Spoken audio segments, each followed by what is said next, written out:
अस्सलाम वालेकुम, मेरा नाम डॉक्टर इरफान अली रिंचन है और आज इस वीडियो में हम बात करेंगे सीलिक डिजीज़ गंदम की एलर्जी के हवाले से। बहुत सारी वीडियोस इंटरनेट पे अवेलेबल हैं जिनमें मुख्तलिफ कंटेंट दिए गए हैं।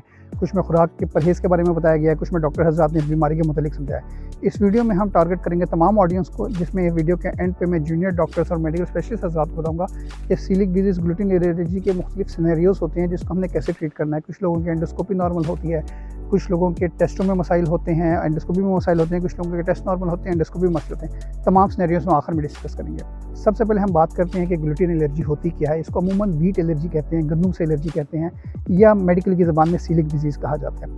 होता यह है कि आपकी जो छोटी आंत का अमूमन ज़्यादातर लोगों में शुरू का हिस्सा ये एलर्जिक हो जाता है गंदम की वजह से। अल्लाह की ज़ात ने हमारी छोटी आंत में कुछ बुर रखे हैं, आम ज़बान में हम उनको मेडिकल की लैंग्वेज में विलाई कहते हैं। होता यह है कि जब क्रॉनिकली बार बार वो चीज़ गंदम से एक्सपोज होती है और गंदम से एलर्जिक हो जाती है तो वो बुर ख़त्म हो जाती है, जिसकी वजह से क्या होता है कि आंतों की सूजन हो सकती है, मरीज़ को मुख्तलिफ अलामात हो सकती हैं इसकी वजह से। अच्छा, और ये एलर्जी बाकी एलर्जी से मुख्तलिफ होती हैं। कुछ लोगों को दवाइयों से, कुछ लोगों को मुख्तलिफ चीज़ों से एलर्जी होती है जो कि इमीडिएट एक्यूट रिएक्शन आ जाता है, जिसमें सांस का मसला होता है, जिस्म पे लाल धब्बे जिसे हम आम ज़बान में थ्रप्पर कहते हैं वो निकल आते हैं, सांस का मसाइल हो सकते हैं, चेहरा लाल हो सकता है। ये एक डिफरेंट किस्म की एलर्जी होती है जिसमें ये आपकी आंत के किसी खास हिस्से को डैमेज करती है और उसकी वजह से आंत का खुरदरापन या सूजन हो जाती है। और उससे अमूमन क्या अलामात आती हैं, अमूमन जो सबसे कॉमन मरीज़ को इसमें मसाइल होते हैं वो इसहाल यानी डायरिया का मसला हो सकता है, खून की कमी, आयरन डेफिशिएंसी एनीमिया, पर्टिकुलरली क्योंकि ये आंत के उस हिस्से को अफेक्ट करती है जहाँ से आयरन हज़म होना होता है, तो आयरन डेफिशिएंसी एनीमिया इसकी वजह से हो सकता है। जोड़ों का दर्द हो सकता है, कैल्शियम के मेटाबॉलिज्म के साथ भी ये जो बीमारी है इंटरेक्ट करती है, जिसकी वजह से आपको हड्डियों का दर्द भी हो सकता है। इसके अलावा एक बहुत रेयर प्रेजेंटेशन है मगर माइग्रेन जो कि ख़वातीन में एक बहुत कॉमन मसला है कि आधे सर का दर्द होता है और उसके लिए over the counter pain killers वगैरह ले रहती है, तो इसकी एसोसिएशन माइग्रेन के साथ भी देखी गई है। और इनफर्टिलिटी के साथ जो वालिदैन के जिनके बच्चे नहीं हो रहे शादीशुदा जोड़ों के, बाज़ औक़ात ये भी देखा गया है कि उनमें जो तमाम टेस्ट नॉर्मल होते हैं उनको भी ग्लूटेन एलर्जी का मसला होता है। तो अब इस बीमारी की तशख़ीस कैसे होती है और किन लोगों को इस बीमारी की तशख़ीस करनी चाहिए। हर वो बंदा जिसको एक बड़ी कॉमन बीमारी है IBS, इरिटेबल बाउल सिंड्रोम, जिसको मोशन है या कॉन्स्टिपेशन हो गई, स्ट्रेस की वजह से, किसी भी वजह से, तो हम उसको इरिटेबल बाउल सिंड्रोम कहते हैं, IBS तब डायग्नोज होता है। अब जो दुनिया की जितनी भी बरतानिया की, अमेरिका की गाइडलाइंस है हर बीमारी की मैनेजमेंट की, उसमें ये बात क्लियर कट लिखी गई है कि किसी भी पेशेंट को IBS डायग्नोज करने से पहले उसके सीलिक डिजीज़ का टेस्ट होना बड़ा ज़रूरी है। यहाँ मैं एक और बात भी बताते चलूँ कि बाज़ औक़ात स्पेशली बच्चों में, जिन लोगों बच्चों में कब्ज़ के मसाइल हैं, तो कब्ज़ भी सीलिक डिजीज़ गंदम की एलर्जी की बीमारी की एक प्रेजेंटेशन हो सकती है। ज़रूरी नहीं कि हर वक्त ये पेशेंट को डायरिया के साथ ही प्रेजेंट करे। तो मैं बात कर रहा था कि टेस्ट कौन से होते हैं इस बीमारी के। उसमें जो सबसे कॉमन टेस्ट परफॉर्म किया जाता है कि अगर किसी को ये तमाम अलामात हैं जो मैंने पहले बताई हैं, तो NT-TTG का टेस्ट होता है, IgA और IgG। हम ये टेस्ट करके देखते हैं कि क्या पेशेंट को गंदम की एलर्जी है या नहीं है। और इसके बाद जो दूसरा टेस्ट हम करते हैं इसमें एंडोस्कोपी का टेस्ट करके देखते हैं। बहुत कम ऐसे पेशेंट्स होते हैं जिनमें हमें एक और टेस्ट की ज़रूरत पड़ती है, HLA-DQ2 DQ8। मगर ये मैं तमाम डॉक्टर्स हज़रात को बताऊँगा कि HLA-DQ2 DQ8 होने का मतलब ये है कि आपको सीलिक डिजीज़ हो सकती है। ये कोई कन्फर्मेटरी टेस्ट नहीं होता कि सीलिक डिजीज़ होगी, क्योंकि 30% ऑफ पॉपुलेशन में ये टेस्ट वैसे भी पॉजिटिव होता है, लेकिन इसकी सेंसिटिविटी बहुत ज़्यादा है कि अगर ये टेस्ट नेगेटिव है फिर सीलिक डिजीज़ होने के चांसेस बड़े कम होते हैं। तीसरा टेस्ट आता है एंडोस्कोपी करके बायोप्सीज ली जाती हैं। बायोप्सी के बाद फैसला किया जाता है कि सीलिक डिजीज़ है या नहीं है। फिर हमसे एक सवाल ये पूछा जाता है कि क्या एंडोस्कोपी ज़रूरी है। जी, किसी भी पेशेंट को, किसी भी बंदे को सारी ज़िंदगी के लिए गंदम का परहेज़ बता देना एक बहुत बड़ा डिसीजन है। आपको पता है कि हमारी एशियन कल्चर में गंदम एक बहुत इंटीग्रल पार्ट है हमारी खुराक का, तो बग़ैर 100% यकीन के किसी को गंदम की एलर्जी का परहेज़ बता देना एक बड़ा डिसीजन है, जिसके लिए ज़रूरी है कि हम खुद 100% इस बीमारी को कंफर्म करें, जिसके लिए एंडोस्कोपी और बायोप्सी ज़रूरी है। एंडोस्कोपी की बायोप्सी से लोग डरते हैं, ये एक बड़ा कॉमन फियर है, मगर इसका मैं बताना चाहता हूँ जितना हमारे बाल का या दाढ़ी का एक टुकड़ा होता है मिलीमीटर्स में, उतना ही पीस लिया जाता है, जिसका कोई नुकसान नहीं होता बल्कि आपकी बीमारी की तशख़ीस में मदद देता है। और वो छोटा सा पोर्शन जिसमें हमारे बाल, हमारे स्किन पे कोई कट रीग्रो कर जाता है, वो रीग्रो कर जाता है, उसमें कोई ब्लीडिंग का भी, मैसिव ब्लीडिंग का, कोई ऐसा खून जिससे आपकी ज़िंदगी को ख़तरा हो, उसके चांसेस बहुत कम होते हैं, तो हमेशा बायोप्सी होनी चाहिए। अच्छा, हम अब इलाज की बात करते हैं। गंदम की बीमारी का कोई शॉर्टकट नहीं है, एक ही इलाज है कि आपने सारी ज़िंदगी गंदम का परहेज़ करना है। सारी ज़िंदगी मैं इसलिए कह रहा होता हूँ क्योंकि अक्सर पेशेंट होते हैं जो साल 2 साल गंदम छोड़ने के बाद बेहतर हो जाते हैं और फिर वो गंदम लेना शुरू कर देते हैं। अब मुख्तलिफ सिनेरियोज़ में यहाँ बात करेंगे। कुछ पेशेंट्स हमसे सवाल पूछते हैं जी हाँ, बिल्कुल, गंदम कभी-कभार लेने से बिल्कुल फ़र्क पड़ सकता है। होता ये है कि जब आप गंदम लेते हैं तो एक एलर्जन है आपके इंटेस्टाइन के लिए। आपने थोड़ी बहुत भी गंदम ली है, वो आपके जाके आंतों को ख़राब कर देगी, खुरदरापन कर देगी। हो सकता है कि अगर अभी आपने गंदम लिए तो आपको कोई अलामत ना आए, मगर ये प्रोसेस जब बार होता है तो आंतों को बिल्कुल खुरदरापन आंतों का हो जाता है, जो विलाई होते हैं वो कम्प्लीटली ख़त्म हो जाते हैं। और फिर ये हो सकता है कि आपके अंदर आहिस्ता आहिस्ता तमाम माइक्रो न्यूट्रिएंट्स की, मल्टीविटामिन्स की, आयरन की कमी हो जाए। और उसके बाद अगर आप गंदम छोड़ेंगे भी फ़ौरन से तो इतनी जल्दी असर नहीं आता आपको, जब तक वो तमाम विलाई दोबारा रीजनरेट नहीं हो जाते। एक और मिसकंसेप्शन ये है कि बीमारी एक से दूसरे में मुंतकिल होती है। जेनेटिकली तो ये पॉसिबल है, यानी कि जुड़वा बच्चे हों उनमें टेंडेंसी ज़्यादा है, बहन और भाई में ज़्यादा टेंडेंसी है कि अगर बहन को है तो भाई को भी बीमारी जेनेटिकली हो सकती है। मगर ये बीमारी खाने पीने से, छूने से, साथ बैठने से, साथ खाने पीने से ये बीमारी नहीं फैलती। पाकिस्तान में तो इसकी स्टडीज़ नहीं है, मगर कहा जाता है कि हर 33 में से एक बंदे को, यानी कि 100 में से 3 बंदों के अंदर इस बीमारी के होने का चांस मौजूद होता है। यानी कि अगर 100 लोग हैं तो उनमें से 3 लोगों को गंदम की एलर्जी हो सकती है। सीलिक डिजीज़ बड़ों में भी हो सकती है, बच्चों में भी हो सकती है, और ये 50 साल के बाद भी हो सकता है। अक्सर पेशेंट्स हमसे ये पूछते हैं कि हम तो पिछले 50 साल ज़िंदगी की तो हमें ऐसा कोई मसला नहीं था, अभी ये मसाइल हमें क्यों डेवलप हो गए। तो इस बीमारी की अमूमन जो एज है वो बच्चों में भी हो सकती है, 20 से 30 साल की उम्र में भी हो सकती है, और 50 साल के बाद भी ये बीमारी हो सकती है। तो इसका कोई स्पेसिफिक क्राइटेरिया नहीं है कि अगर आप बड़े हो गए हैं, आपकी ज़िंदगी में 50 साल आपको गंदम की एलर्जी नहीं हुई तो अभी भी नहीं होगी। अब हम बात करेंगे कि कौन कौन सी अशिया पेशेंट ले सकते हैं और किन किन चीज़ों से परहेज़ है। बिल्कुल हम इस बात को समझते हैं कि गंदम एक बहुत इंटीग्रल पार्ट है, बहुत ज़्यादा ज़रूरी है हमारी खुराक के लिए, और गंदम के बगैर खुराक काफ़ी मुश्किल है। लेकिन उसमें कुछ अल्टरनेट्स मौजूद हैं। आप मकई की रोटी इस्तेमाल कर सकते हैं, आप बेसन की रोटी इस्तेमाल कर सकते हैं, चावल का आटा बना के उसकी रोटी इस्तेमाल कर सकते हैं। कुछ ऐसे पहले तो ग्लूटेन फ्री आटा मिलना बहुत ज़्यादा मुश्किल काम था पाकिस्तान में स्पेशली, मगर अब ग्लूटेन फ्री आटे इजीली बड़े स्टोर्स में एक ख़ास सेक्शन है ग्लूटेन फ्री आटे का, ग्लूटेन प्रोडक्ट्स जहाँ पे अवेलेबल है वहाँ से आप ये ले सकते हैं। बहुत सी, अब मैं मुख्तलिफ़ चीज़ों के बारे में बात करूँगा कि आप जब भी कोई चॉकलेट्स आप लोग लेते हैं आपने चेक करना है उसके अंदर ग्लूटेन ऐड तो नहीं है। फीमेल्स में आपके नेल पॉलिश में, आप जो लिपस्टिक इस्तेमाल करती हैं उनमें भी बाज़ औक़ात ग्लूटेन कंपोनेंट होता है, तो आपको उससे भी परहेज़ करना है। बाज़ औक़ात माएँ हमारे पास आती हैं कि हम अपने बच्चे को ग्लूटेन फ्री आटा तो दे रहे हैं मगर फिर भी बच्चा बेहतर नहीं हो रहा।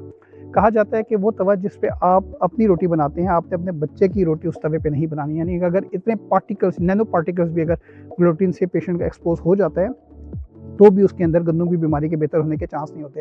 क्या गंदम की बीमारी का इलाज सिर्फ परहेज़ है? उसका जवाब नहीं में है। उसकी वजह यह है कि आपको फॉलो अप करना पड़ता है किसी भी अच्छे गैस्ट्रोएंटरोलॉजिस्ट के साथ। उसकी रीज़न ये है कि गंदम के पेशेंट में गंदम की एलर्जी की वजह से मसाइल तो होते हैं, मगर उसके अलावा वो और भी कुछ बीमारियों का उसको रिस्क होता है, जिसमें ज़ियाबतीस, डायबिटीज़ है, एक चीज़ सीलिक हेपेटाइटिस होता है, यानी कि जिगर के मसाइल हो सकते हैं ग्लूटेन की वजह से, थायराइड के मसाइल हो सकते हैं ग्लूटेन की वजह से, और बोन स्कैन एक टेस्ट होता है कि आपकी हड्डियों की उम्र देखने के लिए एक बोन स्कैन का टेस्ट भी होता है, जो कि एक माहिर मैदा अमराज़ जिगर, ये एक अच्छा मेडिकल स्पेशलिस्ट ही आपको बता सकता है। तो अगर आपको गंदम की एलर्जी और आपने गंदम से परहेज़ किया है तो उसके बावजूद भी आपको मुख्तलिफ डॉक्टर, वो आपको किसी भी मैदा जिगर के स्पेशलिस्ट के पास जाना चाहिए, ताकि आप 2 साल बाद एक दफ़ा फॉलो अप करवा के अपनी बीमारी की करंट एक्टिविटी देखें, और उसके लिए कुछ टेस्ट ज़रूरी होते हैं, वो टेस्ट भी आप परफॉर्म करें। अच्छा, मैं आप लोगों को बता रहा था कि खाने पीने में कौन कौन सी चीज़ों से एहतियात है, तो आपने गंदम से बनी हुई हर चीज़ें एहतियात करनी। गंदम, मैदा, इन चीज़ों से एहतियात करनी, जिसका मतलब ये है कि आप समोसे वगैरह का इस्तेमाल नहीं कर सकते। बेकरी की जितनी भी आइटम्स हैं जिनमें मैदे का इस्तेमाल होता है वो आप इस्तेमाल नहीं कर सकते। गंदम आपने इस्तेमाल नहीं करनी। बेसन पकौड़ों का इस्तेमाल आप कर सकते हैं, मकई का आटा आप इसमें इस्तेमाल कर सकते हैं, चावल का आटा इस्तेमाल कर सकते हैं। फिर बाज़ार में बहुत सी ऐसी चीज़ें मिलती हैं, जिस तरह अमूमन कॉमन निहारी के बारे में लोग पूछते हैं, निहारी का आप इस्तेमाल नहीं कर सकते, या आपने पूछ लेना है कि उसको गाढ़ा करने के लिए गंदम का इस्तेमाल तो नहीं किया गया। कॉर्न फ्लेक्स के मुख्तलिफ टाइप्स हैं। अमूमन जो सूप होता है, सूप में कॉर्न फ्लेक्स ऐड किया जाता है, उसमें भी समहाउ कुछ एलिमेंट गंदम का मौजूद होता है। अगर उसके अंदर ग्लूटीन या गंदम ऐड नहीं की गई उस सूप को थिक करने के लिए, गाढ़ा करने के लिए, तो बिल्कुल आप उसका इस्तेमाल कर सकते हैं। बेहतर है कि आप ये अपने घर पर बना लें। बहुत सारी चॉकलेट्स ऐसी होती हैं जिनमें गंदम का इस्तेमाल, ग्लूटीन का इस्तेमाल किया गया होता है, तो आपने वो इस्तेमाल नहीं करनी। आपने सबसे आसान तरीका है कि आपने इंग्रेडिएंट्स पढ़ लेने हैं। इसके अलावा जो नेक्स्ट चीज़ का पूछा जाता है पास्ता और मैकरोनी वगैरह का, क्योंकि पास्ता और मैकरोनी ये तमाम चीज़ें भी गंदम से ही बनी होती हैं, तो आपने इन चीज़ों से परहेज़ करना है। गोश्त के बारे में हमसे पूछा जाता है। गोश्त में कुछ मैरिनेटेड गोश्त मिलता है बाहर से, मुख्तलिफ सुपर स्टोर से, जिसको मैरिनेट किया गया, तो आप वो इस्तेमाल नहीं कर सकते। उसमें भी बाज़ औक़ात आप पढ़ लीजिएगा इंग्रेडिएंट्स, मगर अमूमन उसमें भी ग्लूटीन का इस्तेमाल होते हैं। आप घर में गोश्त जो मर्ज़ी इस्तेमाल करें, आप बड़ा गोश्त इस्तेमाल करें, छोटा, फ़िश, मुर्गी, हर किस्म का आप गोश्त घर में इस्तेमाल कर सकते हैं, किसी भी फॉर्म में उसको आप ले सकते हैं।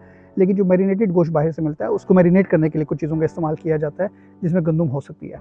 फिर हमसे जूसेस का सवाल पूछा जाता है। आप फ्रेश जूस घर में कोई भी ले सकते हैं। फिर अगेन बात आती है कि बाज़ औक़ात फ्लेवर के लिए या बाज़ औक़ात जूस को गाढ़ा करने के लिए कुछ केमिकल्स मिलाई जाते हैं, जिनमें ग्लूटीन का इस्तेमाल भी होता है, तो आपने ये चीज़ें चेक कर लेनी है।